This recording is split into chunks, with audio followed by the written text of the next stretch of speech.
விருத்தாச்சலம் விருத்தகிரீஸ்வரர் கோயில் மாசி மக பெருவிழா கொடியேற்றத்துடன் தொடங்கியது. கடலூர் மாவட்டம் விருத்தாச்சலத்தில் காசியை விட வீசம் பெரிது விருத்த காசி என போற்றப்படும் பிரசித்தி பெற்ற விருத்தகிரீஸ்வரர் கோயில் அமைந்துள்ளது. விருத்தாச்சலம் விருத்தகிரீஸ்வரரை சரணடைந்தால் முக்தி கிடைக்கும் என்பது ஐதீகம். இந்த கோவில்களில் 5 மூர்த்திகள், 5 கோபுரங்கள், 5 தேர்கள், 5 பிரகாரங்கள், 5 நந்திகள், 5 கொடிமரங்கள், 5 தீர்த்தங்கள் என அனைத்தும் 5ஆலான சிறப்புடைய கோவிலாகும். இந்த கோவிலில் வருடம்தோறும் மாசி மாத பெருவிழா வெகு சிறப்பாக நடைபெறுவது வழக்கம். அந்த வகையில் இந்த ஆண்டிற்கான திருவிழா இன்று பிப்ரவரி 15ஆம் தேதி மாசிமக பெருவிழா கொடியேற்றத்துடன் தொடங்கியது.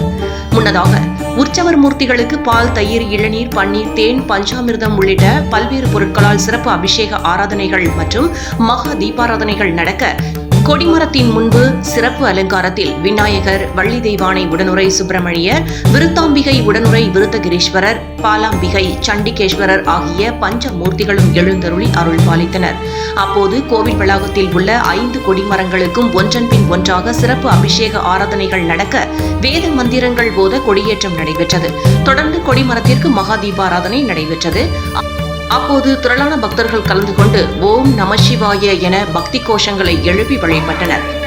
தொடர்ந்து 20ஆம் தேதி விருத்தகிரீஸ்வரர் கோவிலை கட்டிய விபசித்து முனிவருக்கு பழமலை நாதர் காட்சியளிக்கும் ஐதீக திருவிழாவும், 23ஆம் தேதி பஞ்சமூர்த்திகள் தேரோட்டமும், 24ஆம் தேதி மாசிமக தீர்த்தவாரி உற்சவமும், 25ஆம் தேதி தெப்ப உற்சவமும், 26ஆம் தேதி சண்டிகேஸ்வரர் உற்சவமும் நடைபெறுகிறது. 27ஆம் தேதி விடையாற்றி உற்சவம் ஆரம்பமாகி மார்ச் 7ஆம் தேதி விடையாற்றி உற்சவ நிறைவு நிகழ்ச்சியுடன் விழா நிறைவு பெறுகிறது. விழாவிற்கான ஏற்பாடுகளை இந்து சமய அறநிலையத்துறை உதவி ஆணையர் சந்திரன், செயல் அலுவலர் மாலா மற்றும் விழா குழுவினர் செய்து வருகின்றனர். மாசி மக பெருவிழாவில் பஞ்சமூர்த்திகள் தேரோட்ட திருவிழாவை முன்னிட்டு 5 தேர்கள் அலங்கரிக்கும் பணிகளும் திருவிழாவிற்கான ஏற்பாடுகளும் தீவிரமாக நடைபெற்று வருகிறது.